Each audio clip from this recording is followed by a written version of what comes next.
네, 여러분 안녕하세요. 네, 조국만입니다.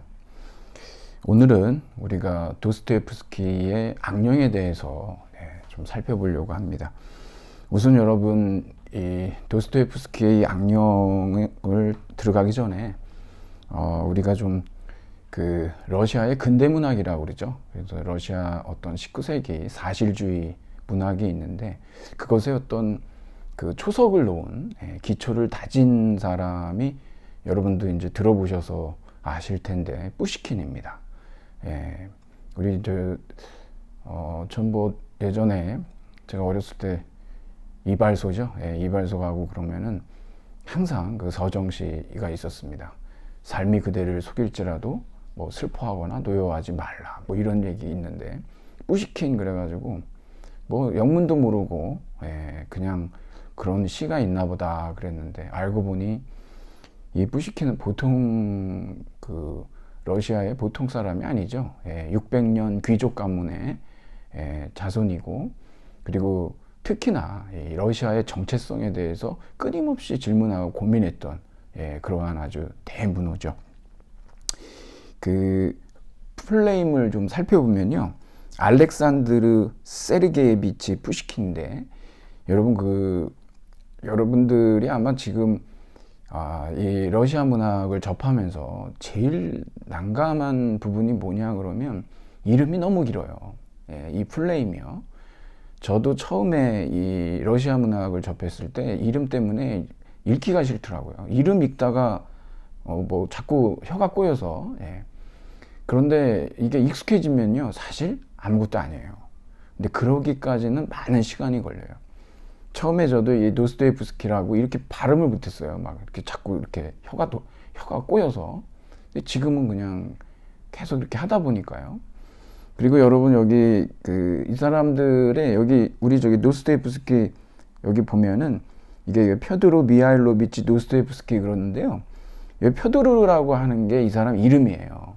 그리고 이제 미들네임이 있죠. 중간에 미하일로비치 그러잖아요. 이게 이제 뭐 오비치, 에비치 그러는데 이게 이제 누구의 아들이란 뜻입니다. 이게 딸인 경우는 누구 딸이다 그러면 오브나 에브나라 그러고 누구 아들이다 그러면은 에비치, 오비치 그래요. 그래가지고 여기도 지금 미하일로비치 막 이러잖아요. 그래서 요게 이제 누구의 아들이다라고 하는 부칭을 말하고 그리고 이 도스토옙스키가 뭐냐 그러면 성입니다. 이게 좀 우리한테는 좀 낯설죠. 이렇게 이름도 상당히 길고 뭐 여하튼 뿌시킨이라고 하는 사람도 알렉산드르 세르게예비치 뿌시킨 이렇게 되는데 우리가 보통 얘기할 때는 그냥 뿌시킨이라고 얘기하는데 그리고 여러분 또 유명한 아주 뭐 톨스토이도 있고 그러지만 우리가 그렇게 다루지는 않지만 이 고골이라고 있습니다. 고골. 이 고골은 어떻게 되냐면 니콜라이 바실레비치 고골 그래요. 이게 뭐 니콜라이가 이름이죠. 고골이 성이지 않습니까? 우리 보통 이제 뿌시킨, 고골 뭐 이렇게 얘기를 하죠. 그리고 이제 이 사람은 이제 우크라이나 출신이에요. 우크라이나 출신인데 그리고 이제 이 모스크바 출신인 도스토옙스키 있죠. 저기 뿌시킨도 모스크바 출신입니다. 그래서 펴드로 미하일로비치 도스토옙스키. 이 뿌시킨이 러시아의 어떤 근대 문학, 이 사실주의의 기초를 놓고 이것을 갖다가 완성한 인물들이 보통 이제 우리가 고골, 뭐 톨스토이, 도스토옙스키 이렇게 얘기를 합니다. 리얼리즘 문학이죠. 대단히 이 라인이 되게 중요합니다. 이게. 그리고 여러분 러시아는요. 제가 이제 여러분 나눠드린 자료도 있지만 러시아는 유럽과 아시아에 걸쳐 있는 굉장히 수수께끼 같은 나라예요. 이건 뭐 윙스턴 처칠도 러시아에 대해서는 불가사의하다, 수수께끼다, 알 수가 없다 이런 얘기들을 굉장히 많이 하거든요. 뭐 두 나라 보통 얘기하는데 영국하고 러시아에 대해서 그런 얘기들을 많이 합니다. 정치인들이.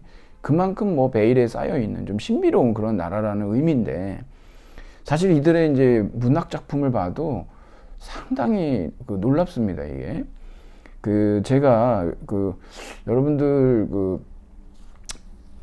푸시킨의 뭐 많은 작품들이 있는데 마지막 작품은 이제 대위의 딸이고 그런데요.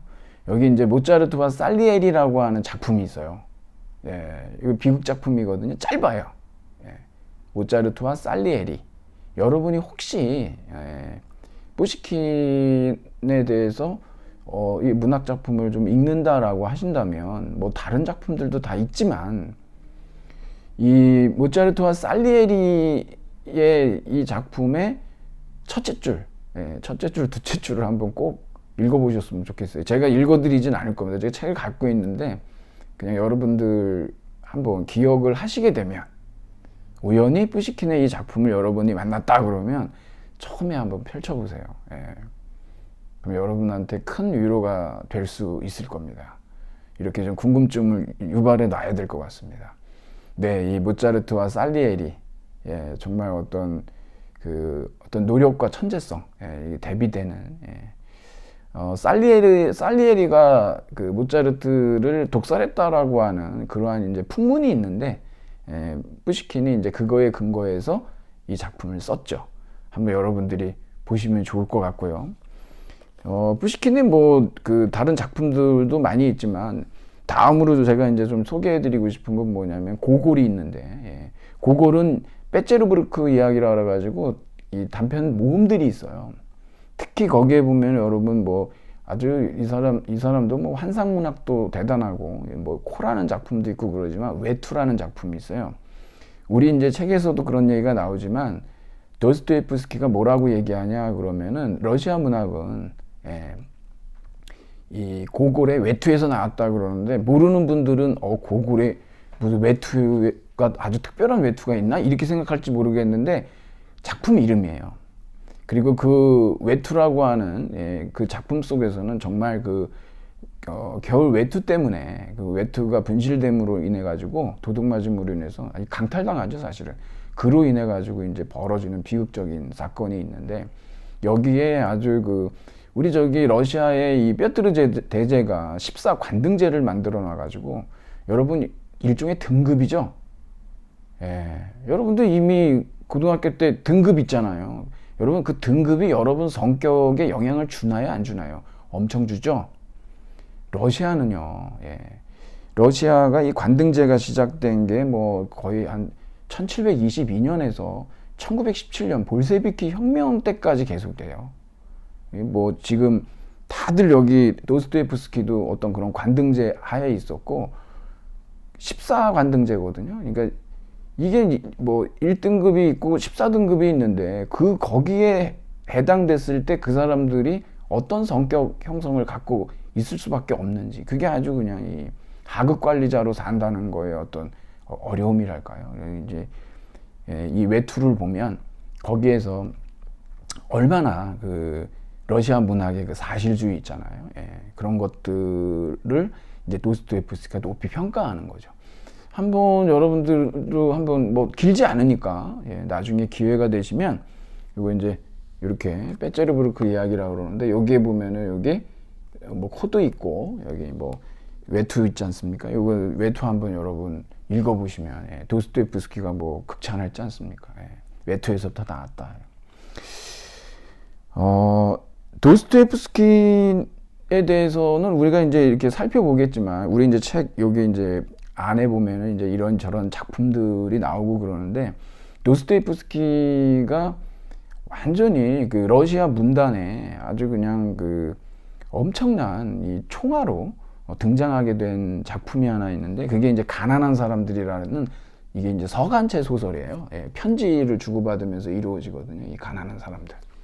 그래서 이제 여기 이제 얼마나 이들의 삶이 정말 열악한지 그런 것들이 이제 많이 드러나는데 이게 아주 이제 첫 번째 작품이고 이게 이제 벨렌스키라고 하는 러시아의 이 비평가가 이 작품을 아주 극찬하면서 갑자기 이제 러시아 문단을 대표하는 그런 아주 인물이 됐다가 몇 년 만에 그냥 다시 또 곤두박질 치는 또 사건이 있어요. 굉장히 드라마틱해요. 삶 자체가. 하나 더 말씀드리면은 그러고 나서 페트라셰프스키 사건 때문에 결국은 시베리아로 유형을 떠납니다. 4년을. 그리고 또 돌아와서 원래 6년 복무를 해야 되는데 4년을 복무해요. 2년이 감형돼 가지고. 그러고 나서 이 사람이 이제 다시 그 재기를 하는데, 그때 처음에 이제 썼던 작품이 뭐냐 그러면 뭐 제가 굉장히 좋아하는 작품인데, 이건 지하로부터의 숙입니다. 지하로부터의 숙이. 완전히 이제 작품이 달라져요. 그리고서 이제 우리가 여기 악령도 이제 우리가 이제 공부를 하지만, 이때부터 사실은 도스토옙스키의 어떤 4대 장편이 있죠. 죄와 벌이라든가 백치라든가 악령이라든가 까라마조프가의 형제들. 이 4개의 작품은 정말 장난이 아니죠. 여러분들이 이렇게 러시아의 어떤 이 문학사, 이 근대 문학사가 어떻게 이루어지는지 여러분들이 좀 이렇게 이제 뿌시킨, 고골, 도스토옙스키, 뭐 톨스토이도 있고 다 있지만요. 일단은 어떤 이 흐름을 여러분한테 좀 제가 말씀을 드렸고, 그리고 이제 우리 좀 책으로 들어가 보죠. 249쪽으로 한번 가보면은요. 자, 여러분 여기에서 제가 사실은 도스토옙스키를 가장 제가 사실 좋아합니다. 여러분한테 고백을 안 할 수가 없네요. 뭐 좋은 걸 어떡합니까? 굉장히 제가 좋아하고, 그리고 사실은 제가 이렇게 이 도스토옙스키와 도스토옙스키의 어떤 이 작품에 대해서 이렇게 남다른 이렇게 애정을 갖게 된 이유는 여러 가지가 있습니다, 사실은. 근데 이제 우리 이제 이 악령에 대해서 쓰신 우리 이양재 선생님 계시는데요. 참 잘 쓰셨어요, 진짜로. 제가 이거 가르친 지가 하루 이틀 된 게 아닌데, 많은 글들도 읽어보고, 비교를 해봐도 정말 이렇게 쓸 수가 없어요, 이 작품은. 너무 이건 악령에 대해서 어떻게 이것을 설명하는 글을 쓴다? 전공자도 쉽지 않을 정도예요. 이게 그렇게 쉽지가 않아요. 그 이유는 우리가 읽어가면서 얘기할 수 있을 텐데, 근데 굉장히 아주 깊이 들어가게 쓰셨어요.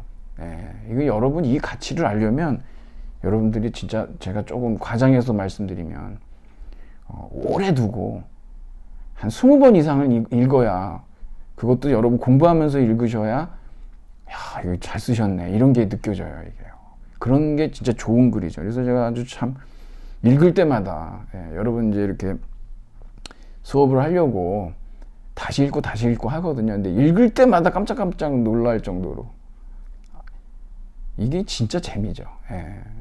참 아주 우리 이양재 선생님께 제가 아주 존경하고 감사드립니다. 이렇게 좋은 글을 이렇게 써주셔가지고 아주 너무 흐뭇하고요. 이렇게 왜 그러냐면, 이게 시작 자체가 너무 대단한 거예요. 이렇게 시작하신다는 것 자체가. 사실 이게 굉장히 깊은 이해가 없으면 이렇게 시작 자체를 못 하거든요. 지금 여기서 여러분 아우구스티누스하고 기독교 이원론이 나오고, 그 다음에 여기 토마스 아퀴나스와 이성이 나오고, 그 다음에 러시아 정교회가 나오는데, 러시아 정교회 끝에 가보면 여러분 뭐라고 나오냐 그러면, 이 러시아, 여기 보면은 3번째 줄 있죠. 거기 작가생의 위에 보면, 유럽의 기독교는 계몽주의 사상에 대해서 적절하게 대처할 수가 있었어요. 왜? 그런 신학적 위기에 대해서 이 사람들이 대처해본 경험이 있거든요. 아우구스티누스라든가 토마스 아퀴나스가 있었기 때문에. 그런데 러시아 정교회는 어땠냐 그러면, 그렇게 어떤 정치 시스템이나 그런 종교 문화라고 하는 것이 엇박자가 나 있었어요. 그러니까 문화가 안 된 거예요. 정치 시스템도 후진적이었고, 그러다 보니까 어떻게 됐냐 그러면, 계몽주의가 들어오고 나니까 엉망이 돼 버리는데, 왜 엉망이 되냐 그러면, 이걸 갖다 이 악령 속에 이게 바로 극단적 허무주의라고 그러죠. 니힐리즘. 계몽주의는 뭡니까? 우리가 알다시피 결국에 계몽주의는 인간 이성을 통한 해방이잖아요. 그러니까 기존의 모든 러시아의 어떤 정치, 문화, 경제, 사회, 이 모든 것들에 대해서 모든 가치들을 다 깨는 거예요. 전부 다가. 그게 계몽주의잖아요. 전부 미신으로부터 해방이니까. 그럼 그 다음에 뭐가 나와야 되겠죠? 아무것도 없네요. 그러니까 깨고 났는데 대안이 없는 거예요. 그러면 어떻게 됩니까? 니힐리즘에 빠지죠. 그러니까 어느 것도, 그러니까 새로운 건 등장하지 않고, 새로운 가치, 대안적 가치는 등장하지 않은 상태에서 기존의 가치가 다 무너졌을 때 결국 이런 극단적 허무주의로 치닫게 되는데, 이게 바로 러시아의 현실이라는 거예요. 이게 지금 19세기 19세기 지금 도스토옙스키가 이 악령을 통해서 보여주려고 하는, 이걸 기가 막히게 쓰신 거죠, 사실은. 여러분, 우리가 이 서양 철학사가 있잖아요. 서양 철학의 역사가 있는데, 모르셔도 되는데, 그냥 이렇게 제가 라인을 좀 잡아드릴게요. 라인을. 계보가 있어요. 계보, 족보가 있는데. 우선 여러분, 한쪽에는 뭐가 있냐, 그러면, 이게 이제 오르페우스 종교. 한쪽이 종교 라인이고, 한쪽이 과학 라인이 있어요. 이게 서양 철학이 이 종교와 과학이 이렇게 쭉 같이 내려오고, 지금도 마찬가지예요. 지금도 이런 걸 알면은 되게 쉬워지죠. 좌표가 딱딱 찍히니까. 근데 이제 오르페우스 종교, 그 디오니소스를 섬기는 오르페우스 종교, 그리고 이것이 어디하고 영향을 주느냐 그러면, 여러분이 잘 알고 계시는 피타고라스 있지 않습니까? 이 사람들은 종단이에요. 종단. 이들이 이탈리아 학파예요. 피타고라스가. 이게 종교 라인이고, 또 한쪽의 과학 라인은 누구냐 그러면, 양대 서사지를 쓴 호메로스 있잖아요. 일리아스와 오디세이아. 이 사람들이 아낙시만드로스라 그래가지고, 지금의 터키 쪽 있잖아요. 옛날에 아나톨리아라고 그러는데, 지금 터키. 저기 지중해 연안 쪽에 그 해안이 있는데, 거기가 이제 이오니아라고 그래요. 지도 한번, 옛날 지도로 여러분 한번 검색해보세요. 이오니아. 그래서 여기는 이오니아 학파예요. 그러니까 이탈리아 학파하고 이오니아 학파. 이오니아 학파는 뭐냐 그러면 과학적 전통이에요. 이탈리아 학파는 종교적 전통이에요. 이게 이렇게 내려옵니다. 이렇게 내려와가지고, 이게 누구한테 오냐 그러면, 종교 라인은 플라톤한테 가요. 과학 라인은 아리스토텔레스한테 가요. 아리스토텔레스는 생물학자예요, 여러분. 집안이 의사 집안이잖아요. 이런 거 이해하시면 훨씬 쉽죠. 그랬다가 이게 신플라톤주의라고 해서 헬레니즘 시대 있잖아요. 고대 후기에 하나로 합쳐져요. 하나로 합쳐집니다. 그랬다가 이제 이게 중세에 가면서 또 나뉘기 시작하는데, 여기 이제 중세, 지금 아우구스티누스가 중세예요. 아우구스티누스는 누구 라인이냐 그러면은, 이 사람은 플라톤주의자예요. 그리고 여기 뒤에 바로 나오는 토마스 아퀴나스 있죠? 토마스 아퀴나스는 아리스토텔레스주의자예요. 물론 어떤 것은 수용하고 어떤 것은 수용하지 않는데, 이 중세 철학은 크게 두 부분으로 나뉘는데, 처음에 아우구스티누스 있지 않습니까? 4세기, 5세기 기원 후 4세기, 5세기부터 13세기, 토마스 아퀴나스 전까지 우리가 보통 얘기하면은, 요걸 갖다가 교부 철학이라고. 그 다음부터 이제 물론 이제 이 토마스 아퀴나스 이전에도 알베르투스 마그누스가 있고, 그러니까 이런 사람들은 뭐냐 그러면 스콜라주의라고 그래요. 여러분, 그래서 중세도 교부 철학과 스콜라 철학이 있는 거예요. 이렇게 크게 두 부분으로. 근데 이 속에서도 종교 라인과 과학 라인이 이렇게 있는 거죠. 이게 이제 그 다음에 근대로도 마찬가지로 면면이 그런 것들이 이어져 내려갑니다. 이런 것들이. 그러니까 지금 여기 아우구스티누스가 기독교 이원론으로 나오는 이유는 어디 있냐 그러면, 플라톤주의자니까 당연히 뭐예요? 여러분 아시다시피 현상과 형상, 이데아, 이게 나눠놓잖아요. 그걸 가지고서 이 위기를 넘겨요. 이 아우구스티누스가 맞닥뜨리게 된 이 위기는, 여러분들이 이렇게 읽어보시면 아시겠지만, 이 그리스도교를 갖다가 우리가 이제 기독교라고 얘기하고 그러지만은, 이 그리스도교라고 얘기하는 것들이 보통 이제 그 종교학자들 분들이 이제 그렇게 좀 정리를 하시는 편이에요. 그래가지고서 밀라노 칙령으로 해가지고 그리스도교가 공인이 됐다가, 테오도시우스를 통해가지고 392년에 국교가 됩니다. 그리고 동서로마로 분할됐다가 410년이죠. 이게 이제 알라리 왕이 있는데, 이 고트족에, 이 알라리 왕이 로마를 침략을 해요. 이 로마 사람들은 이게 받아들일 수가 없는 거죠. 왜냐면 로마 사람들이 믿고 있었던 로마의 종교관이라는 건 뭐냐 그러면, 굉장히 주술적이에요. 갖다가 뭘 바치면 신이 그만큼 거기에 대해서 대가를 주는, 기브 앤 테이크, 교환 정의로 이루어져 있었단 말이에요.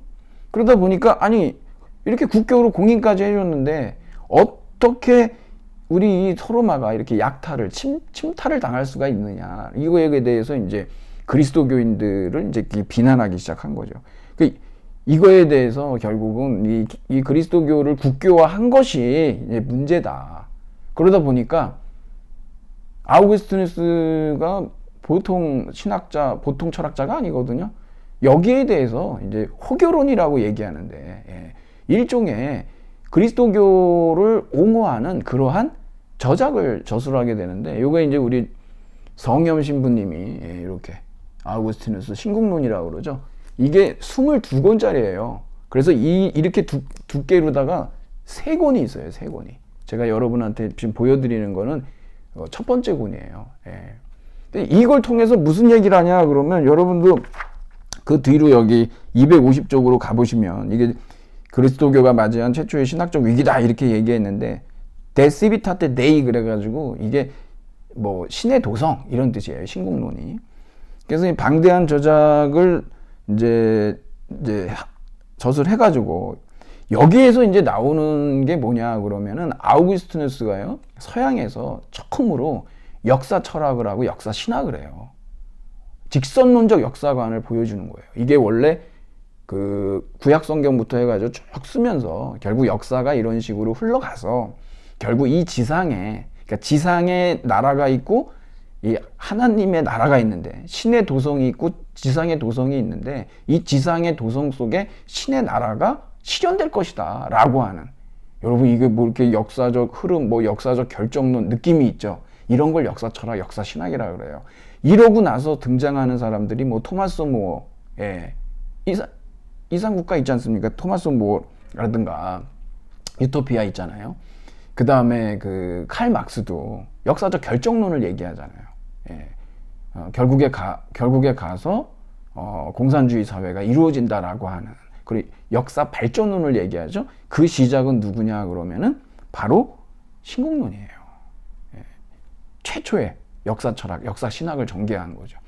이게 하나의 그냥 역사적인 추이에 불과하다. 역사적 에피소드다. 다 흥망성쇠가 있고 그럴 수밖에 없다. 로마라고 뭐 특별한 나라는 아니지 않냐. 역사적으로 한번 살펴봐라. 이렇게 이제 얘기를 하고, 그리고 뭐 지상사라고 하는 게, 이 지상의 역사라고 하는 게 다 무상하다. 변화무쌍한 거다. 그리고 뭐 기독교인들이 뭐 잘못해가지고 이런 일이 벌어진 게 아니다. 이거 뭐라 그러냐면, 너무 그리스도교가 어떤 용서를 강조하고 그러다 보니까, 그래서 어떤 자국을 방어하고 이런 면에 있어서 충성심이 약한 거 아니냐라고 얘기하는데, 키케로도 용서를 강조했다. 이교도조차도 용서를 얘기하고 그랬는데, 로마가 망한 이유는 뭐에 있냐? 도덕적 타락 때문이다. 뭐 이런 얘기를 이제 해가지고 잠재워요. 성공했습니다. 그래서 이게 이제 1차 신학적 위기를 플라톤주의를 받아들이면서 그리스도교 이원론, 그러니까 신의 나라와 인간의 나라, 이렇게 나눠가지고 이 문제를 해결했다는 게, 이게 이제 여러분들이 좀 이제 이렇게 해결했구나. 근데 이제 토마스 아퀴나스가 이제 또 등장을 하게 되는데, 여러분 이 토마스 아퀴나스는요, 지금 카톨릭 있지 않습니까? 이 카톨릭에서 토마스 아퀴나스는 천사적 박사라고 그래요. 수준이 보통이 아니에요. 이 신학대전은 뭐 이거 사람이 도대체 이걸 쓸 수가 있나 싶을 정도로 엄청난 저작인데, 어떤 일이 벌어지냐면, 여러분 르네상스가 시작된 이유는 십자군 전쟁이죠. 그게 촉발을 시킨 거예요. 7차에서 8차까지 이거 말도 안 되는 전쟁을 일으킨 거죠. 무장 순례를 하면서, 사실은 이 십자군들이 이렇게 이제 그 원정을 가면서, 십자군 원정을 가면서 콘스탄티노플 있지 않습니까? 그러니까 서로마와 동로마로 나눴는데, 이 동방교회 있잖아요. 이 동방교회 가서 깽판을 많이 쳤어요. 그래가지고서는 그때서부터 갈라서게, 그래서 나중에 갈라서게 이 서방교회하고 동방교회가, 이게 이제 그 히랍교부하고 라틴교부가 이제 갈라서게 되는 이유가 어디 있냐 그러면, 하도 이제 그런 진상짓을 많이 해가지고 그게 이제 쌓이다 보니까 그렇게 된 거죠. 여하튼 십자군 전쟁으로 르네상스가 촉발이 됐는데 이 사람들이 십자군 통해 가지고 어딜 가냐 그러면 아랍 세계를 가잖아요. 이슬람 쪽을. 가봤더니 어떤 일이 벌어지냐 그러면 여러분 이거 놀라지도 마세요. 진짜 이거 여러분들이 1150년에서 1250년까지 100년 있잖아요. 이 1세기를 뭐라 그러냐? 번역의 세기라고 그래요. 100년 동안 엄청나게 번역해요. 아리스토텔레스 전집, 플라톤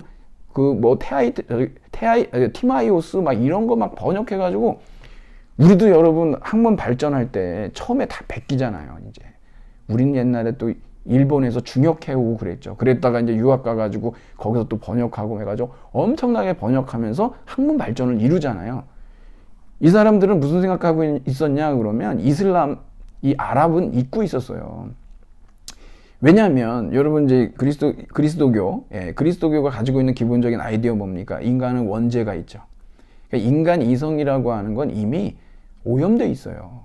그렇기 때문에 이게 계시 있잖아요. 신의 계시 외에는 인간의 이성으로 어떤 진리를 찾는다는 건 불가능하다라고 생각하고 있었단 말이에요.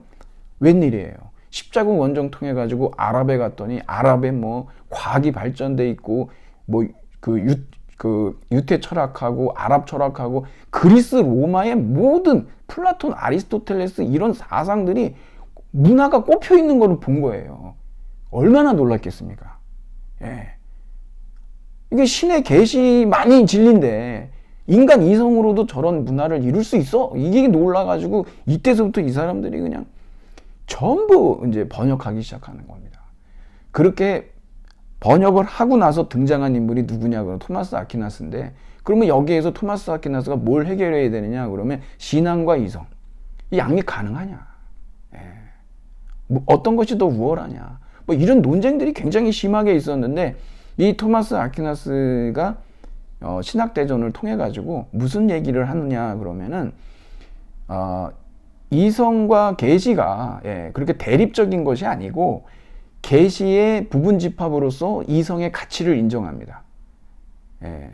그래서 우리 이런 유명한 말이 있죠. 철학은 신학의 시녀다, 안실라다, 이런 표현을 쓰거든요. 이 시녀라는 말이 여러분 뭐 저기 바닥이나 닦고 뭐 빨래나 하고 이런 시녀가 아니에요. 긍정적 의미의 시녀예요. 그러니까 철학은 신학을 연구하는 데 있어서, 그러니까 신앙에 있어서 굉장히 유용한 도구다라고 하는 의미를 철학은 신학의 시녀다라고 표현을 하면서 신앙과 이성을 조화시켜 버립니다. 종합시켜 버려요. 이게 토마스 아퀴나스의 놀라운 점이죠. 이 신학 대전을 통해서 그렇게 얘기하거든요. 물론 이게 얼마 가진 못해요. 중세 후기에 가면서 다시 또 분열이 일어날 수밖에 없는데, 그러면서 이제 근대가 열리고, 왜냐하면 르네상스가 등장하니까 신 중심에서 인간 중심으로 가고 결국에 가가지고 이제 인간 이성으로 갈 수밖에 없는 거죠. 여하튼 간에 이 서양의 그리스도교 같은 경우는 이렇게 1차, 2차 위기들을 아주 걸출한 신학자, 철학자들을 통해 가지고서 그래도 잘 해결하면서 맷집이, 내공이 생겼다는 거예요. 근데 러시아는 어땠냐? 988년에 이제 러시아가 처음으로 굉장히 늦었죠. 그래서 그리스도교를 받아들이는데 동로마 제국에서 받아들이겠죠. 콘스탄티노플, 이스탄불 있잖아요. 그쪽에서 받아들이죠. 러시아가 이쪽 슬라브 쪽 이쪽에 가까우니까. 그래서 이제 그 동방교회, 이 동로마 제국의 이 동방교회인데 그쪽에서 동방정교회를 이렇게 받아들이고 요게 이제 러시아 정교회가 되는 거예요. 그래서 여러분 이제 그 252쪽으로 가면은 1453년에 동로마 제국이 또 멸망하죠. 그러면 어떻게 되겠습니까? 서로마는 멸망했죠, 이미? 여러분 이제 서로마 제국은 476년에 멸망을 했고 동로마 제국도 1453년에 멸망을 합니다. 그러면 여러분 로마가 두 개가 다 멸망했잖아요. 서로마, 동로마. 지금 그래서 러시아가 뭐라고 그러냐 그러면 러시아의 이 모스크바를 제3의 로마다. 그래서 이제 예수의 재림은 어디로 오냐? 모스크바로 온다는 거예요. 이게 이제 이들이 갖고 있는, 사실 이게 이런 거 여러분 이런 어떤 선민의식이 있잖아요. 이런 것들이 잘못 사용되면 큰 폐해를 낳습니다. 유대인들의 그 선민의식 보시면 아시겠죠. 여하튼 간에 이제 그 모스크바가 제3의 로마고 두 로마는 멸망했으니까. 그리고 제4의 로마는 없대요. 그래가지고 예수의 재림은 반드시 러시아에서 이루어진다라고 생각하고 있었는데, 유럽이 이제 19세기에 들어서면서 이제 계몽주의가 이제 발흥을 하죠. 1789년에 프랑스 대혁명이 일어나면서 이제 계몽주의가 등장을 하는데, 영국의 경험론과 유럽의 어떤 그 합리론이 등장을 하면서 세차게 모래닥치는데, 이거에 대해서 유럽은 준비가 돼 있어요. 1, 2차 해결을 해봤으니까. 근데 문제는 뭐냐면 러시아는 이게 준비가 안 돼 있다는 거예요. 더 큰 문제는 뭐냐 그러면 러시아의 그 후진성이라고 그러죠. 그러니까 이미 여러분 그 1812년을 우리가 조국전쟁이라고 부르는데, 이게 뭐냐 그러면 나폴레옹이 원정을 왔다가 결국은 러시아한테 안 되잖아요. 그래서 또 결국 퇴각을 하는데, 이때 러시아의 장교들이 프랑스를 간 거예요. 프랑스 가서 어떻게 됐습니까? 깜짝 놀란 거죠. 왜 놀랐냐 그러면은 이 프랑스 이 유럽의 어떤 민주화가 지금 저기 러시아는 너무 후진적이죠. 전제정에다 농노제를 하고 있는데, 이미 유럽은 봉건제가 타파가 됐단 말이에요. 그걸 보고 이 사람들이 얼마나 기겁을 했겠습니까? 돌아와서 이제 러시아를 개혁해야 된다. 그런 사람들을 우리가 서구파라고 그래요. 이 1840년 이때부터 어떤 그 러시아의 어떤 유럽화, 이걸 주장했던 그런 자유주의, 이상주의, 그런 어떤 서구주의, 이런 사람들을 우리가 서구파라고 합니다. 여러분들이 이거 꼭 알고 계셔야 됩니다. 이게 굉장히 중요하죠. 자, 여러분한테 그럼 이 도스토옙스키는 어떤 인물이냐, 여기도 이렇게 설명이 잘 나와 있습니다. 아인슈타인이 그런 얘기를 했죠. 제가 여러분 이거 악령인데, 악령이 3권으로 이루어져 있어요. 근데 이제 중간을 갖다가 했는데, 여기 뒤에 이제 이런 설명이 이렇게 나와 있어요. 여기에 보면은 아인슈타인이 도스토옙스키는 어느 과학자보다도, 위대한 가우스보다도 많은 것을 나에게 주었다. 보통 인물이 아니라는 거죠, 도스토옙스키가요. 이거 진짜 여기에 그런 인물들이, 그런 어떤 평들이 많은데, 특히 여러분 니체 있죠. 니체는 보통 천재가 아니고, 니체가 누구한테 배웠다 이런 얘기를 잘 안 해요. 물론 이제 뭐 바그너한테도 영향 받았다가 이제 바그너를 이제 버리게 되죠. 그리스도교로 전향을 하니까. 쇼펜하우어한테도 영향을 받고 그러지만 다 이제 넘어서는데, 니체가 도스토옙스키는 내가 무엇인가를 배울 수 있었던 단 한 사람의 심리학자였다. 그는 내 생애에서 가장 아름다운 행운 가운데 하나이다. 이거는요, 있을 수 없는 극찬이에요. 니체 이런 말을 안 해요. 그리고 사실 니체의 많은 철학 사상들이 있지 않습니까? 이따가도 제가 보여드리고 그러겠지만 영향을 많이 받았어요, 도스토옙스키한테. 그래서 이런 스승이라고 얘기한 사람, 니체가 스승이라고 얘기한 유일한 사람이 도스토옙스키예요. 이 정도로 여러분한테 이제 말씀을 드리고, 이 위대한 작가 도스토옙스키의 근대적 불행, 여러분들이 한번 이건 좀 읽어보시는데, 254쪽에 그 세 번째 줄에 보면은 보들레르 있죠. 이 보들레르의 시집 악의 꽃이라고 있어요. 여기에서 과연 이 현대시의 아버지인데, 그러면 이 어떤 예술가의 근대적 불행을 이 악의 꽃에서 이제 얘기하는 그 제목이 있거든요. 이거 여러분 한번 꼭 읽어보세요. 알바트로스라고 그래요. 새 있죠, 여러분. 알바트로스.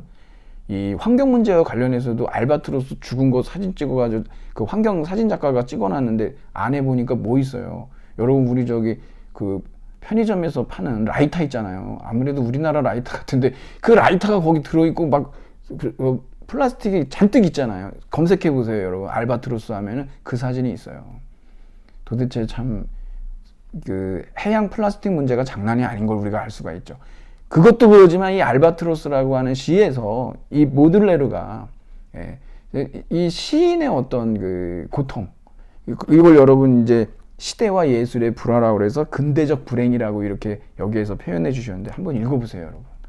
이거 제가 여기서 같이 하기에는 좀 시간이 너무 부족하고. 자, 그러면 여러분 255쪽의 두 번째 단락에 도스토옙스키가 1846년에 가난한 사람들을 발표하면서 완전히 문청에 이제 문단의 총화로 등장을 했는데, 3년 후에 정치적 음모 사건에 연루가 되면서 시베리아 사형을 언도받았다가 간신히 삽니다. 이것도 기적적으로. 예. 진짜 이게 냉탕 온탕을 왔다 갔다 한 사람이에요. 그래서 시베리아 유형을 가고 옴스크 감옥에서 4년 있다가 다시 돌아와가지고 복무하면 또 4년 복무하고 또 거기에서 계속해서 그 비밀 경찰들에게 사찰을 당하면서도 예, 다시 작품 활동을 하기까지도 시간이 많이 걸렸다는 얘기입니다. 그러면서 사실은 이 사람이 사상 전환을 해요. 예. 도스토옙스키는 어떤 사람이었냐 그러면 여기 페트라세프스키 사건 있죠, 여러분. 이 페트라세프스키 사건 바로 거기 나오잖아요. 여러분이 256쪽으로 해가지고 읽어보시면 거기에 세 번째 단락에 가보면 상트페테르부르크 사교계에 드나들면서 이 페트라세프스키 이 그룹에 이 클럽에 이제 가입을 합니다. 예. 이 사람들 다 서구파들이에요. 이게 뭡니까? 이게 러시아가 너무 후진적이니까 예. 봉건제 타파해가지고 빨리 예. 러시아를 유럽화 해야 된다. 그래가지고 이 사람들이 생각했던 게 뭐냐면 여기 프랑스의 공상적 사회주의, 그러니까 유토피안 소셜리즘이라고 그러는데 이게 이제 샤를 뿌리에라는 사람의 사상인데 여러분 이게 공상적 사회주의하고 마르크스주의 있잖아요. 이게 과학적 사회주의라고 마르크스가 자기가 얘기를 하죠. 공상적 사회주의하고 마르크스의 과학적 사회주의의 큰 차이점은 어디 있냐 그러면 계급 투쟁론 있지 않습니까? 예. 이 계급 투쟁론까지 가냐 안 가냐의 문제인데 노동자를 그냥 구제의 대상으로 보고 있는 게 공상적 사회주의예요. 근데 과학적 사회주의에서는 뭡니까? 프롤레타리아가 부르주아를 갖다가 이제 뒤집어 버리죠. 그래서 프롤레타리아 독재 나오고 그러지 않습니까? 그러니까 그 계급 투쟁론, 예. 거기에 이제 어떤 투쟁의 주체로서, 혁명 주체로서 등장하는 그런 부분이 갈라지는데 여하튼 아직 이제 좀 초보적인 단계였겠죠. 그래서 이 사람들이 그렇게 모여가지고 일종의 이상주의예요. 그렇죠. 아직까지는. 그래서 그렇게 해서 금요일마다 모였습니다. 그래서 금요일 모임인데 257쪽으로 가보면 여기 여러분 위에서 한 5번째 줄, 뭐 이렇게 6번째 줄인가 1840년대 러시아 지식인 운동의 흐름은 서구주의자들이었는데 여기 니콜라이 1세가 1825년에 데카브리스트 반란을 겪고 나서부터는 이 사람이 완전히 보수주의로 극단적 보수주의로 돌아서게 되는데 이 데카브리스트 반란이라는 게 뭐냐 그러면 제가 아까 말씀드렸듯이 1812년에 조국전쟁 그 나폴레옹 원정 온 걸 이 사람들이 러시아에서는 조국전쟁이라고 불러요. 그래서 이 조국전쟁에서 프랑스를 갔다 온 사람들이 군인들을 중심으로 해가지고 한마디로 러시아를 개혁해야 된다. 그래가지고 뭐 장교 30명 뭐 그다음에 사병 3,000명이 이런 반란을 일으켰거든요. 그러니까 이제 황제가 거기에서 갑자기 그냥 확 뒤집어 버리면서 이제 반동적인 보수로 돌아선 거죠. 그래서 이때부터 이제 사찰을 한 거예요. 그러다가 이제 그 페트라세프스키 저기 서클에서 도스토옙스키가 이 벨렌스키가 이제 고골에게 보낸 그 편지를 갖다 낭독해가지고 그걸로 인해서 사형을 언도받았다가 진짜 천신만고 끝에 이제 시베리아 유형으로 예, 그런 어떤 형벌이 바뀌고 뭐 근데 그때 옴스크 감옥으로 갈 때에 이 데카브리스트 반란으로 정치범으로 수용됐던 예, 그 군인이겠죠.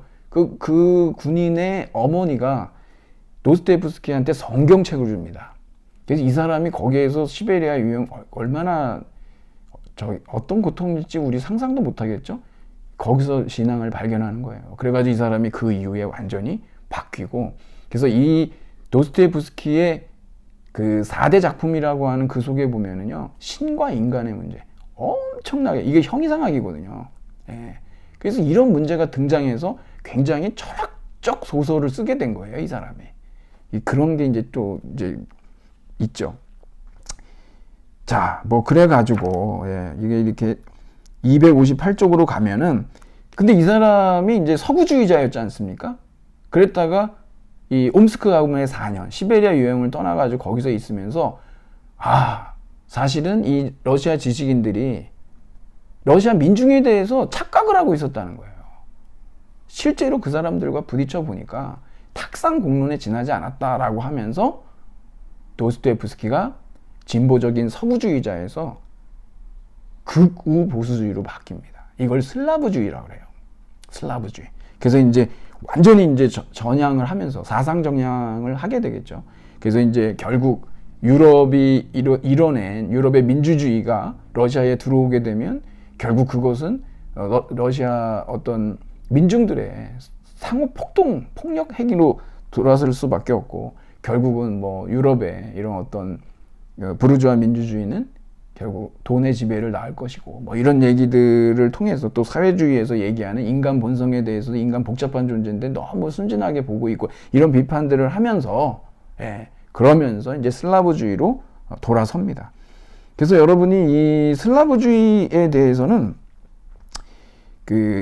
여기 261쪽으로 여러분들이 가보시면 밑에서 두 번째 단락이죠. 슬라브주의는 뭐냐? 러시아 황제의 강력한 권위. 이거 완전 민족주의거든요. 슬라브 민족. 이게 여러분 지금 발칸 쪽 있잖아요. 딱 이게 슬라브족이거든요. 뭐 슬로베니아, 뭐 크로아티아, 뭐 알바니아, 다 이쪽 있지 않습니까? 이게. 그다음에 러시아 종교의 신앙, 제3의 로마라고 그러잖아요. 그리고 러시아 민족 정체성. 그래서 이제 그 서구주의자 이성이라고 하는 어떤 계몽의 세례로 등장했던 이성이 아니라 이제는 좀 신비주의로 갑니다. 그래서 여기 황제정을 타도하자라고 했던 사람이 오히려 황제정을 찬사하게 되는. 그래서 이제 많은 지식인들이 이제 뭐 손가락질도 하고 그랬지만, 사실 그 도스토옙스키가 도대체 왜 이렇게 할 수밖에 없었냐 그러면, 제가 여러분한테 나눠드린 자료를 보시면 알겠는데, 여러분 그 러시아가 결국에 극단적 허무주의로 빠져요. 그럼 길이 두 가지밖에 없다는 거예요. 하나는 뭐냐 그러면 전제정으로 가든지, 아니면 무정부주의로 가든지, 무신론과 무정부주의와 허무주의로 가버리든지, 아니면 강력한 황제의 권위, 강력한 권위, 그 다음에 동방종교에 대한 신앙, 거기다가 러시아의 민족 정체성, 슬라브주의, 범슬라브주의, 이런 걸 통해서 사실은 이런 그 허무주의를 극복해야 된다라고 도스토옙스키는 그 길을 간 거예요. 이게 여러분 잘못 가면 어디로 가냐 그러면 나치즘이나 파시즘으로 가버려요. 여러분 민족주의가 잘못 가면 그쪽으로 가거든요. 그래서 상당히 어떤 면에서는 도스토옙스키는 한때 위험했을 수도 있어요. 유럽에서 이제 그런 전체주의가 발흥을 했기 때문에.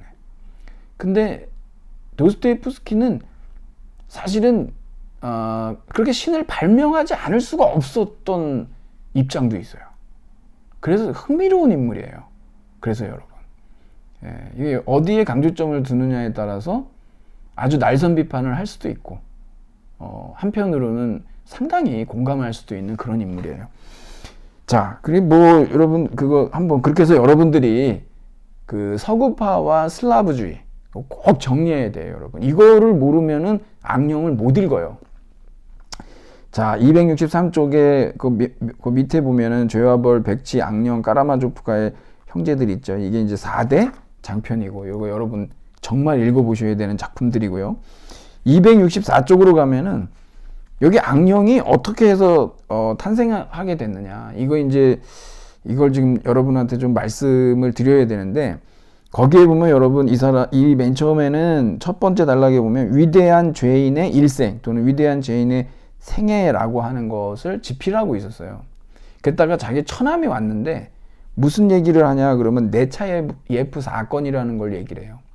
여러분이 네차예프 사건이라는 게 뭐냐 그러면, 그 네차예프라고 하는 사람이 자신의 어떤 민중의 소리라고 하는 그런 어떤 진보적인 그런 클럽을 만들었는데, 이바노프라고 하는 사람이 거기에서 이제 탈당을 하려고 그래요. 이탈을 하는 거죠. 근데 이 사람을 갖다가 어떡하냐 그러면 말 그대로 정치 공학에 의해서, 이게 잘못해가지고 누설이 되게 되면 다 걸리게 되잖아요. 그래서 이 사람을 갖다 죽입니다. 이게 우리 악령의 동일한 인물이 동일하게 악령에 등장하는데 누구냐 그러면 이반 샤토프예요. 이반 샤토프를 갖다가 뼈뜨르가 죽이는 걸 여러분들이 보셔야 돼요.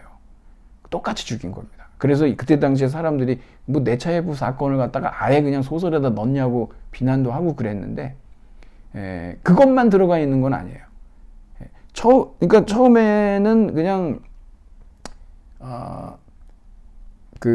이 스타브로긴, 위대한 죄인이라는 이 스타브로긴이라는 사람을 중심으로 작품을 쓰려고 했다가 네차예프 사건을 알게 되면서 뼈뜨르를 주인공으로 들여왔다가 다시 뒤집어 버려가지고 어떻게 되냐 그러면은, 이 뼈뜨르라고 하는 것은 지금 이 네차예프 사건은 정치공학적 사건이란 말이에요. 혁명 관련된. 그래서 지금 이 악령이라고 하는 작품은 이중 구조를 가지고 있는데, 한 측면에서는 뭐냐 그러면은 바로 그 정치 풍자적인 플롯이 있고, 또 하나의 층은 뭐가 있냐 그러면 형이상학적 플롯이 있어요. 신의 문제. 제가 여러분한테도 안내문에 말씀드렸는데, 이게 두 개가 이 작품 속에 같이 들어가 있어요. 그래서 되게 재밌는 거예요. 같이 그게, 그러면서 여기에 아주 주인공 중에 주인공이죠. 스타브로긴. 이 스타브로긴의 다 가면이에요. 이 등장인물들이. 분신이라고도 해요. 스타브로긴에게 다 영향을 받았던 사람들이에요. 그 밑으로 들어오게 된 거죠. 그래서 여러분들이 형이상학적 차원에서 논의되고 있는 사람은 누구냐 그러면 끼릴로프하고 샤토프예요. 그리고 지금 제가 또 써놨지만, 정치 풍자적인 플롯에는 누가 있냐 그러면 부자 테마라고 얘기했는데, 아버지와 아들이거든요. 스제반과 뼈뜨르가 있어요. 스제반은 1840년대 그런 어떤 이상주의, 자유주의, 서구파 있잖아요. 그것을 갖다가 대표하는 인물로 나오는 거고, 이 아들인 뼈뜨르 있죠. 이 뼈뜨르는 누구냐 그러면 1860년대, 1850년대 후반부터 시작된 60년대의 무정부주의, 무신론, 이것을 또 대표하고 있어요. 이 뼈뜨르가 아주 야비하고 선동가고, 끝까지 살아남죠. 하여튼 그래서 266쪽에 여러분 두 번째 단락 보면은 제가 지금 말씀드린 대로 이 샤토프 살해할 때 있잖아요. 그리고 여러분, 샤토프가요, 여기 도스토옙스키의 분신이에요. 샤토프가요. 그래서 여기 5인방이라고 그랬지만 사실은 5인조. 이 뼈뜨르가 곤충으로 살해하고 그 연못에다 유기를 합니다. 네차예프 사건하고 똑같아요. 한번 여러분들이 그렇게 좀 한번 보시고, 그래가지고 이제 이렇게 뭐 아주 이 스타브로긴이라고 하는 굉장히 아주 뭐 철학적이고 뭐 에너지가 넘치고, 이 사람은 굉장히 아주 신비스러운 힘을 가진, 그러면서 온갖 악행을 목적 없이 저지르는 그러한 인물입니다. 자, 그 다음에 268쪽에 보면 악령의 기본 줄거리가 나오는데, 여러분 여기서 밑에서 네 번째 줄 한번 보실까요?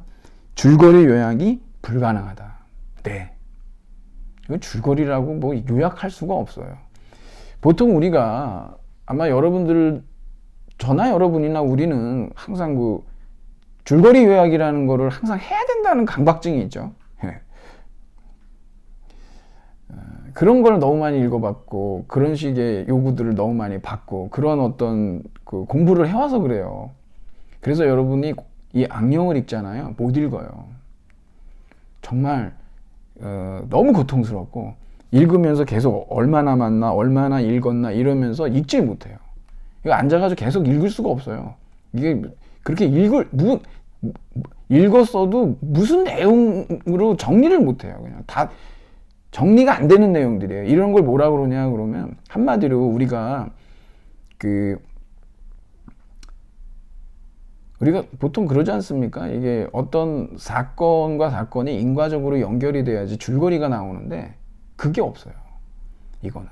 그러니까 원인과 결과에 의해서 뭐가 이렇게 사건들이 딱딱 맞아 떨어지는 게 아니라, 그냥 뭐 이런저런 얘기들이 그냥 불쑥불쑥 이유 없이 나오니까, 그걸 어떻게 정리하고 요약을 할 수가 있겠습니까? 인과 계열이 전혀 없으니까. 그래서 요약이 이제 이게 불가능한 겁니다.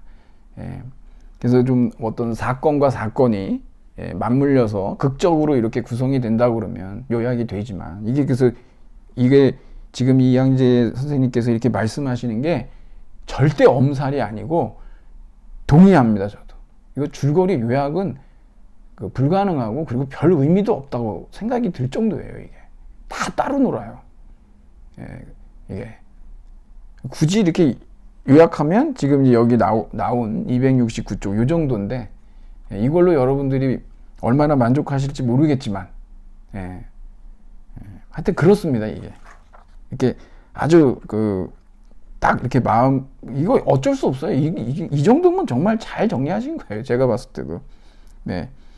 여러분들이 이거 읽어보시면서 끼릴로프하고 샤토프 뭐 이게 나오는 내용들을 보면서 여러분이 정리를 꼭 하셔야 돼요.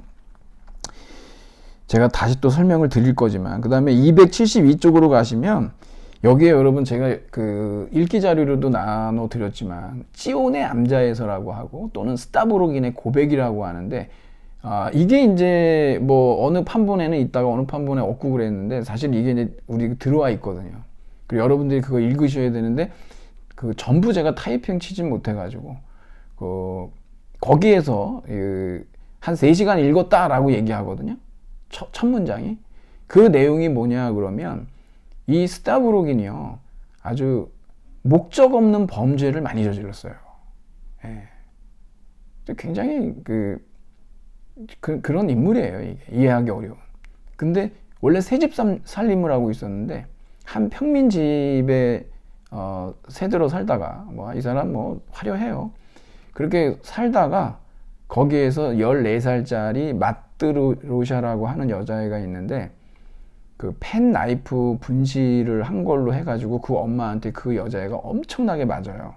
근데 알고 봤더니 그 밑에 떨어져 있던 건데요. 찾았네요.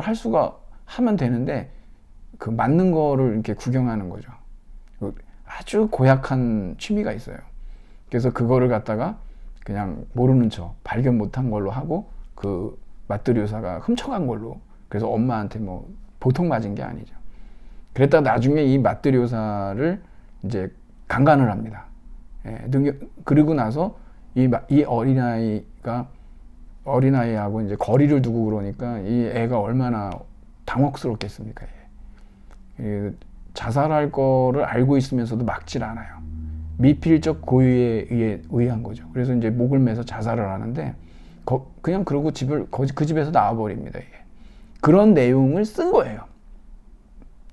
찌운 신부가 그거를 읽고서 이제 대화를 하는 겁니다. 그러니까 여러분들이 어떤 소녀 그러면 마트료사 있죠. 강간 후 목매 자살하는데 전혀 알고 있으면서도 손을 쓰지 않았다라고 하는 거. 미필적 고의에 의한 살인이라고 볼 수도 있는 거죠.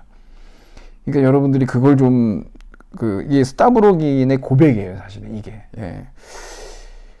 자, 그리고 여러분들이 273쪽으로 이렇게 가보시면 밑에서 4번째 줄에 보면 악령 들린 자들이 구원받았다는 이야기는 이제 우리 시대의 이야기가 아닌 것이다 이렇게 되어 있는데, 요거는 우리가 이제 이 악령에 제가 여러분한테도 나눠드렸는데 제사가 있어요. 제사.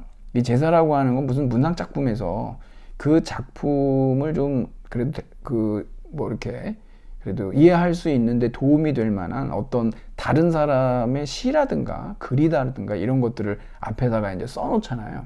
거기에 보면은 뿌시킨의 악령이라고 하는 시가 들어있고, 또 누가복음에 여러분이 잘 아시는 우리 보통 군대 마귀다 이런 얘기도 하고 그러는데, 이 귀신들, 이 마귀들이 돼지떼에게 들어가게 해달라고 그래가지고 그 돼지떼가 그냥 아예 몰살돼 버리죠. 그 귀신 들린 사람한테 있는데 마귀가 하나만 있었던 게 아닌 거예요.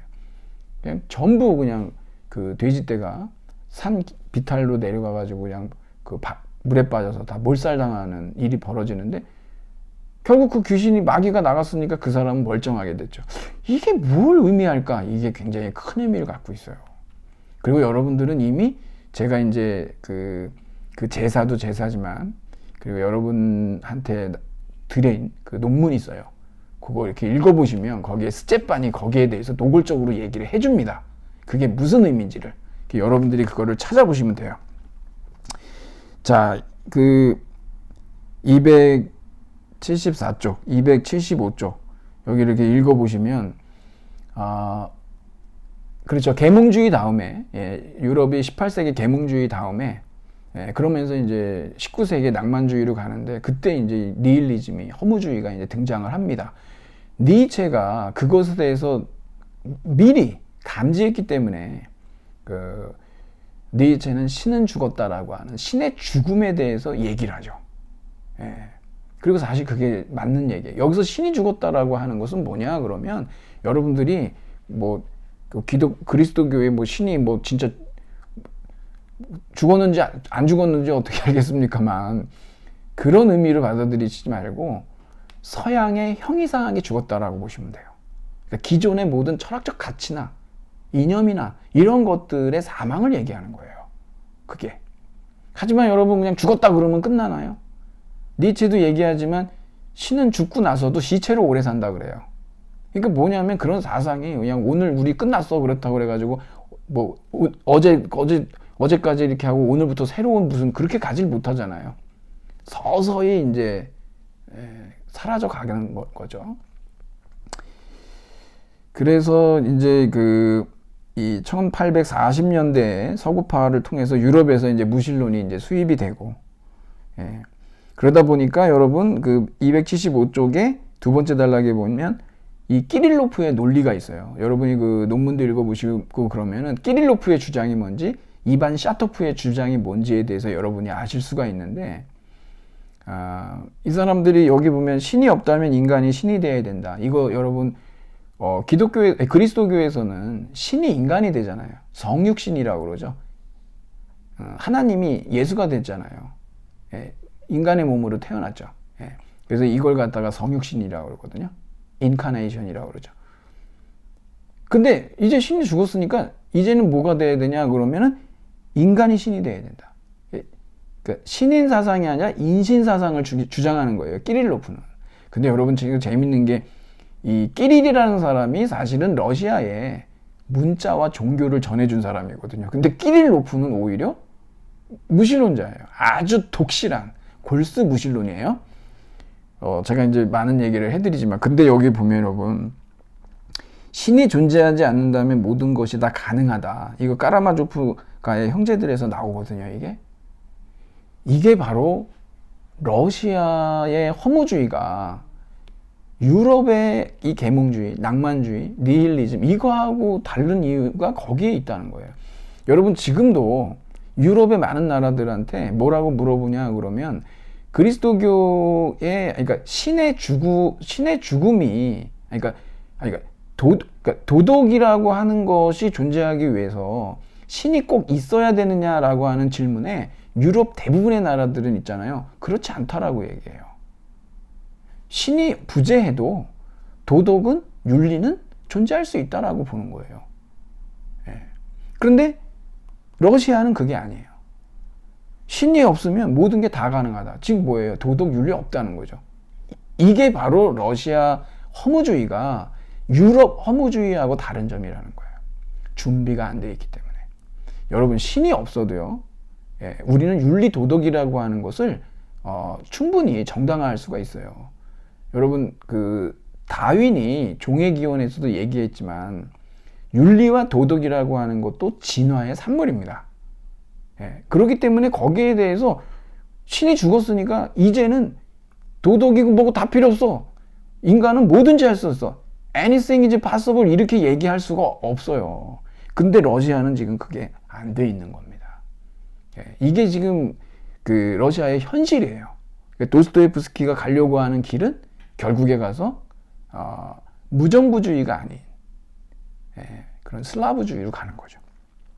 여러분들이 그냥 이렇게 해서 제가 여기를 이렇게 정리를 좀 해드렸는데, 여기서 이제 좀 끝나는 게 아니라 여러분한테 이거를 꼭 말씀드려야 돼요. 뭐냐면 등장인물 있죠, 여러분. 악령의 등장인물. 제가 이거를 여러분들한테 말씀을 드리면 여러분들이 나머지는 다 뭐 읽어보시면서 해결하실 수가 있어요. 자, 악령의 등장인물 한번 보겠습니다. 여러분 그거 한번 놓으시고, 여기 이제 스타브로긴이죠. 이 주인공이에요. 이 스타브로긴. 나중에 어떻게 될까요? 여러분들이 그거 찾아 쓰셔야 돼요. 스타브로긴, 외동아들입니다. 그 다음에 이 바르바라 페트로브나 스타브로기나 그러죠. 페트로브나, 에브나, 오브나, 이게 누구의 딸이란 뜻이라 그랬어요. 예. 에비치, 오비치 그러면은 이건 누구 아들이란 뜻이고, 바르바라, 어머니예요. 예, 바르바라. 다른 작품에도 바르바라 많이 나옵니다. 예. 스타브로기는 여러분 암기해 두셔야 돼요. 예, 바르바라는 몰라도 돼요. 근데 스타브로기는 이게 주인공이잖아요.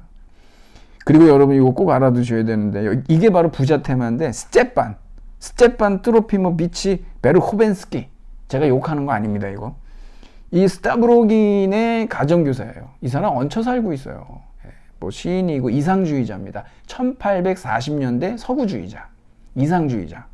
이 사람이 스테판이 스타브로긴에게 사실은 무엇을 주입해 놨냐 그러면 토스카라고 그러는데, 우수, 그리고 슬픈 거 있잖아요. 우울한 거.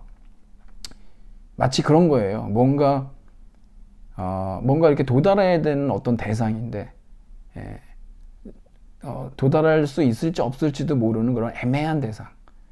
예, 부재하지만 뭔가 지향하는 거, 그런 식의 우수예요. 그런 슬픔, 우울함, 이런 것들이 좀 러시아에 좀 있는 것 같아요. 기후 탓도 있나 모르겠는데, 이게 이제 스테판이 스타브로긴에게 어렸을 때 그런 것들을 좀 많이 영향을 줬다라고 얘기합니다. 뼈뜨르 있죠. 이 스테판은요, 이 뼈뜨르 낳고 나서요, 그냥 자식을 갖다 뭐 제대로 키우지도 않았어요, 그냥. 그래가지고 나중에 이 뼈뜨르가 자기한테 남은 땅이 있거든요. 그래서 아버지하고 땅 문제, 그거 나 줘야 되지 않냐, 이제. 그러고서 그 영지 문제로 오는데, 사실은 스테판이 다 팔아먹었어요. 예. 지금 큰일이죠, 이제. 하여튼 이게 스테판, 이게 뼈뜨르는 1860년대의 무정부주의자, 무신론자, 예, 이 허무주의자. 심지어는 도스토옙스키는 뭐라고까지 얘기하냐, 적그리스도. 아마 교회 다니시고 그러는 분들은 적그리스도가 무슨 의미인지 아실 텐데, 예. 야, 스테판하고 뼈뜨르, 이 부자 테마라고 그러는데, 이 갈등 잘 보셔야 됩니다, 여러분. 이게 이제 정치 풍자적 플롯에 들어가 있어요. 그리고 여기 나머지 뭐 이런 사람들은 그냥 넘어가죠. 여러분, 그 다음에 여기 끼릴로프 있죠. 끼릴로프. 골수 무신론자. 아까 지금 우리가 살펴봤었죠. 예. 그래서 이 끼릴로프가 니체가 짜라투스트라는 이렇게 말했다라고 하는 책을 쓰거든요. 물론 그 짜라투스트라가 사실은 또 얘기하자면 이게 사실은 조르아스터교예요. 짜라투스트라의 영어 이름이 조르아스터예요. 예, 그래서 조르아스터교라고 얘기하잖아요. 배화교 막 이렇게 얘기하는데, 이 끼릴로프라고 하는 사람이 니체가 말하는 짜라투스트라의 성구예요. 모델이에요. 물론 여러분, 니체가 얘기하는 짜라투스트라는 조르아스터교, 즉 짜라투스트라교인데, 조르아스터교가 얘기하는 그 창시자로서의 그 짜라투스트라가 아니에요. 니체는 그 이름만 가져왔지, 그 사람이 주장했던 그런 어떤 도덕 이원론을 뒤집어 버려요. 오히려 그 어떤 도덕 무용론을 얘기하는 짜라투스트라거든요. 뒤집어 버립니다. 그래서 같은 이름은 같아도 그 다른 의미로 쓰고 있어요. 니체는. 여기 끼릴로프예요, 이게. 여기에서 이제 이 사람이 나중에 이제 최후가 어떻게 되는지 여러분도 보시고 거기에서 읽어보시겠지만, 거기에 이제 초인사사 위버맨시라고 그러는데, 예, 거기 느낌이 있습니다. 거기서도. 그리고 여러분 여기 보면 이반 샤토프 있잖아요. 예, 샤토프라는 뜻은 무슨 뜻이냐 그러면 흔들린다는 뜻이에요. 사실 여러분, 끼릴로프가 지금 무신론자잖아요. 아직 골수 무신론자죠. 근데 이 사람 원래 유신론자였어요. 스타브로긴 만나가지고 무신론으로 바뀐 거예요. 샤토프는 어땠냐 그러면 이 사람은 흔들리잖아요. 이 사람은 지금 뭐냐 그러면 슬라브 사상, 러시아 메시아주의에 엄청나게 빠졌는데 회의적이에요. 베이스에는 원래 안 믿었었거든요. 그래서 이 두 사람이 겉으로는 하나는 무신론, 하나는 광신자인데 사실 그 베이스로 가보면 거꾸로 돼 있어요. 그런 게 참 재밌죠. 계속 갈등하는 거예요. 이게 이제 형이상학적, 신의 존재와 관련된 형이상학적 갈등 문제입니다. 이반 샤토프가 어떻게 죽는지. 아까 제가 말씀드렸죠. 이바노프. 예, 이바노프 네차예프 사건 잘 보세요, 여러분. 이 샤토프가 바로 도스토옙스키의 분신이다. 예. 그리고 뭐 나머지 이런 사람들이 쭉 있고 그러는데, 제가 여기 그 레바드끼냐하고 마리아 찌모페예브나 레바드끼나 이렇게 있는데, 이 대위고 술주정뱅이 그 여동생인데 이 절름발이거든요. 마리아가 사실은 스타브로긴의 진짜 아내예요. 법적인 아내. 예, 합법적인 아내인데, 스타브로긴이 저 밑에 보면 여러분 빼찌까 있죠. 빼찌까. 예, 빼찌까 유형수인데 이 사람한테 간접적으로 둘을 죽이라고 돈을 줍니다. 허락을 해요. 그래가지고 화재 나고 뭐 살인 사건으로 해가지고 둘 다 죽이죠. 이 스타브로기는 그냥 목적이 없어요. 범죄에 대해서. 그러한 인물이에요. 여기에서 여러분 이반 샤토프나 뭐 지금 여기 보면은 5인조 뭐 이렇게 나와 있는데, 예, 여기 이 사람들이 이제 비밀 결사 조직입니다. 이 사람들이. 예. 이 샤토프를 죽인 사람이 누구냐 그러면은 아주 음모가고 선동가의 이 뼈뜨르죠. 스제반의 아들입니다. 아주 질 나쁜 인간인데, 네. 자, 뭐 이 정도로 여러분들이 좀 얘기를 해서 살펴보시면 아마 이 악령에 대해서 그래도 잘 아실 수가 있을 겁니다. 다시 한번 제가 말씀드리지만 이 악령의 그 앞에 나오는 제사하고 그 다음에 스제반이 제가 나눠드린 논문에 그게 뒤에가 있어요. 상중하에서 하권에 나오는데 거기에 아예 노골적으로 그 제사가 어떤 의미를 갖는지를 스제반이 아예 얘기해 버려요. 그러면 여러분이 왜 이 베시라고 하는 러시아 말로 베시라고 하는 이 악령이 영어로 번역됐을 때 the possessed라고 하는 말로 뭐에 사로잡혔다, 홀렸다 이런 식으로 왜 나오는지, 그리고 이게 뭐에 홀린 걸까? 그거를 여러분들이 찾아낼 수가 있을 겁니다.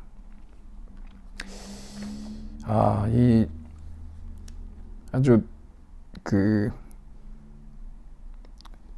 워낙 이양재 선생님께서 참 어려운 작품을 그나마 이렇게 이해할 수 있도록 이렇게 길잡이가 돼주셔가지고 상당히 아주 이거 안 그러면은 이거 무슨 얘기인지 모르고 지나갈 수밖에 없는 굉장히 난해하거든요. 도스토옙스키는 정말 진짜 철학 소설을 쓴 거죠. 네, 하여튼